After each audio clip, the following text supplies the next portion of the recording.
Good evening. Coming up tonight, a new bill is being introduced at the SC State House. Find out what it is. Gamecock men's basketball was defeated this past weekend. More on the loss. And later, we have how you can meet your Valentine. But first, our meteorologist, Bryce Glenn, is in the studio here with us right now. Bryce, what can we expect to see this weekend?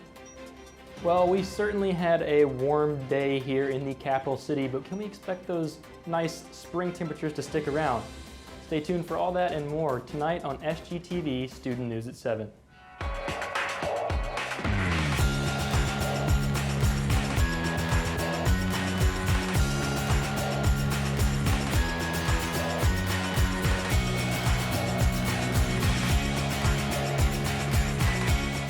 Live from the Kennedy Greenhouse Studio. This is Student News at 7.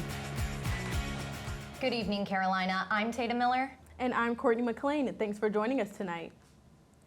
It is officially Black History Month, and a piece of Black history has come to USC. The Office of Multicultural Student Affairs kicked off the month with Hip Hop Wednesday, serving sweets, playing music, and a surprise guest. The NAACP collaborated with Alpha Kappa Alpha Sorority, Inc. to host Senator Mia McLeod, an alumna of USC, a member of AKA sorority and the first Black woman in South Carolina history to run for governor. Senator McLeod spoke to students about the importance of voting, continuing the good fight, and how to get involved with their campaign.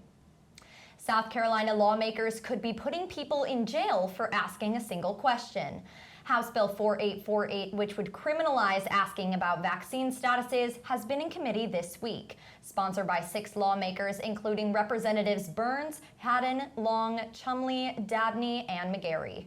Section 442956 of the bill dives into the parameters, stating, quote, any employee, officer, agent, or any other representative of a public, nonprofit, or private entity who inquires about COVID-19 vaccination status of any student, employee, member, or anyone else seeking admission on the entity's premises is guilty of a misdemeanor and upon conviction can be fined of not more than $14,000.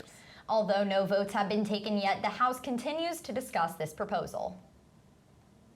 USC is once again shaking up Columbia. The USC NAACP, along with other organizations across campus, will be hosting the Aim to Rename protest this weekend.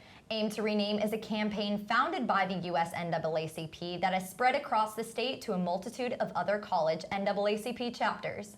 Its goal is to repeal the Heritage Act. The protest will begin at 1 p.m. Saturday, February 5th on Green Street and end on the north grounds of the South Carolina State House at 3 p.m., where USC's very own students will be giving remarks. Students, staff, and faculty are all encouraged to come. Love is in the air and Valentine's is right around the corner, but so are scammers, according to the FBI. Around this time every year, money scammers pose as people looking for long-term relationships so they can prey on victims. The Columbia Internet Crime Complaint Center reported that in 2020, South Carolinians lost up to $4.4 million to romance scammers. Scammers often claim that being introduced was destiny or fate and press victims for immediate financial help. For those of you on dating sites especially, remember, look out for possible catfishes around this love-filled time of year and never send any money to someone you met online. Now, I didn't think this was too big of a deal, but the FBI sending out a message. Yes, people... Absolutely crazy. On Valentine's Day, right. The day of love. I know. But coming up, Colleen Schultes is back with the latest in Carolina sports, so stay close. Welcome back, everyone. I heard that the men's basketball team is in the doghouse this week. SGTV News 4 sports anchor Colleen Schultes is here with the details. Colleen? Men's basketball traveled to Starkville, Mississippi this past Tuesday to take on the Mississippi State Bulldogs, which ended in a tragic 78-64 loss for Frank Martin and the team. James Reese led the Gamecocks with 18 points, and freshman Devin Carter followed with 10 points. However, this wasn't enough to take down the Bulldogs. North Carolina transfer and current Mississippi State forward Garrison Brooks had himself a game with a season-high 18 points, following junior Iverson Molinar, who had 20 points. The Gamecocks struggled in the first half with finishing layups, and they were 5 for 18 overall from the three-point line. Here's what head coach Frank Martin had to say about the first half. You know, we couldn't throw it in the post, and it just it was just bad. It just, in their first possession of the game, they ran exactly what we told the team they're going to run it. They got the ball exactly where they wanted to. We didn't disrupt. They threw it right to Garrison Brooks. We accepted the post-up play behind, and he jumped up and made a hard shot to create the personality of the game the way it was going to start. And that's how we played on offense. We played early with no purpose and no aggression. This ended Carolina's 3-game winning streak, and as for Mississippi State, they remain 5th in the SEC. The Gamecocks will face another tough opponent this Saturday, the number 22 ranked Tennessee Volunteers.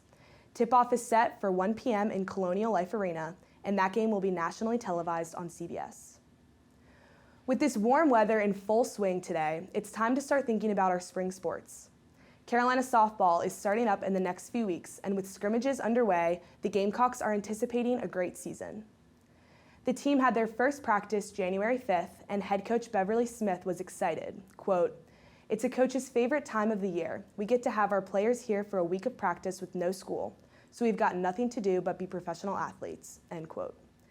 And with the addition of 2 assistants on their coaching staff, Katie Repole and Kevin McGuire, the team and fans have a lot to look forward to in the upcoming season. Carolina has 2 more scrimmages this weekend, Saturday, February 5th at 1:30 p.m. and Sunday, February 6th at 3 p.m. And these are both open to the public at Carolina Softball Stadium.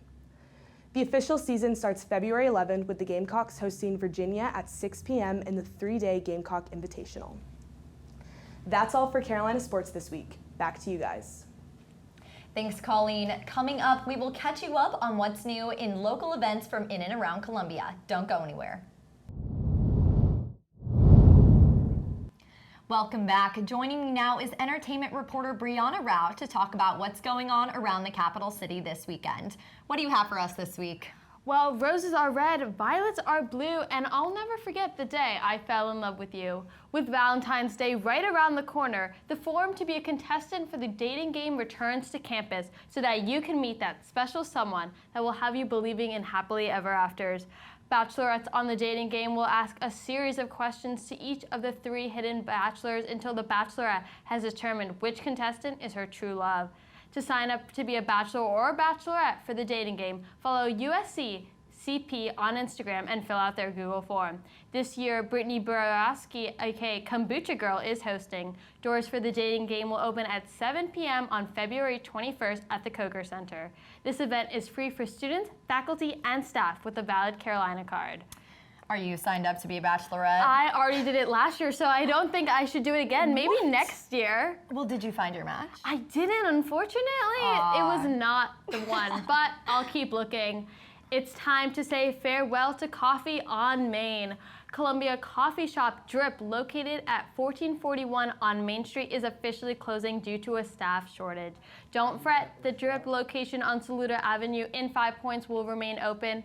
The coffee owner of Drip, Sean McCausson, said the pandemic had more of an impact on the Main Street location than it did in the one in 5 Points in terms of business and traffic. McCrossan said, quote, "Not being able to have high quality service, atmosphere, and food to the level that I expect was kind of hurting the brand. So I have decided that rather than continue on Main Street, I can focus more on what we do at the 5 Points and hopefully maintain that level of my own personal expectations." Drip is my absolute favorite I know, coffee you shop told in me Columbia. this all the time. I'm so that is so upset. sad. At least we have one more. Exactly. We'll make the track. Thank God. So that's all we have for you for entertainment news tonight. Coming up after the break, Bryce Glenn will let you know whether you need to grab that winter coat, the rain jacket, or a pair of shorts this weekend. We'll be right back. Welcome back to Columbia's favorite weather segment. I'm meteorologist Bryce Glenn, and to start off, we have our weather headlines. First up, it was warm today, and it is going to be warm again tomorrow. Slightly cooler though, still in the 70s. You could probably pull off a short sleeve shirt later in the day, but it's going to be rainy in the afternoon, so make sure you have your umbrella with you, maybe a rain jacket. We have a beautiful weekend ahead of us though. It's still in the 50s, going to jump down a little bit, but then we're going to start coming back on the rise in temperatures starting on Tuesday. So I mentioned that jump in temperatures. It is a big jump. Our average for this time of year is 63. We're going to jump all the way from 71 tomorrow to 53 on Saturday, 50 on Sunday, and on Monday. And we're going to jump it back up a little bit to 57 on Tuesday. Same idea Wednesday, still on the rise at 58. Next up, we have our high temperatures tomorrow in South Carolina in the mid to upper 60s, all the way in the upstate as we move down to the Midlands in the lower 70s. In some cases, like in Aiken, it's going to be in the high 60s. Along the coast, it's similar idea, a little bit more on the lower end in the high 60s, 68 in Myrtle Beach, Charleston, same idea in Hilton Head at 67. Right now in Columbia, it is a comfortable 67 degrees out there. It's pretty breezy with a wind to the south at 11 miles per hour. Pretty humid. We did have some rain earlier today at 68%. Our local time is 7:13 and the sunset was at 5:56. For the rest of the week, tomorrow, really the only gloomy day we have in our forecast at 71 degrees with increasing rain throughout the day. Saturday, that sun comes out at 53. Another sunny day on Sunday at 50. Same idea Monday, a few clouds floating around in the sky. Tuesday, fewer clouds. They're still prominent though at 57. And then same idea on Wednesday at 58. Stay tuned. We'll be right back with another edition of Carolina Canines. And finally tonight's Carolina Canine features Walt. This picture was sent in by our very own station producer, Alex Tedder. Walt is a 2-year-old King Charles Cavalier from Goose Creek, South Carolina. This happy puppy loves running around outside and playing fetch with his mom. But what really gets Walt is the sound of the ice machine. No matter where he's at, if he hears someone pouring a drink, he's running to catch all the ice that falls. And that's the same thing with my dog. They have Really? a weird obsession with ice. Yeah. My dog is afraid, like, if I turn on the ice machine, he runs. Oh So no. it's like the exact Would not opposite. get along with Walt. Yeah. Well, that's all we have for tonight's edition of Student News at 7. Be sure to follow us on Instagram, Twitter, and Facebook at SGTV at USC. And to keep up with all of our content, be sure to also visit us online at sgtvonline.com. For SGTV News 4, I'm Courtney McLean. And I'm Tata Miller. From all of us here at SGTV, have a great night, Carolina, forever to thee.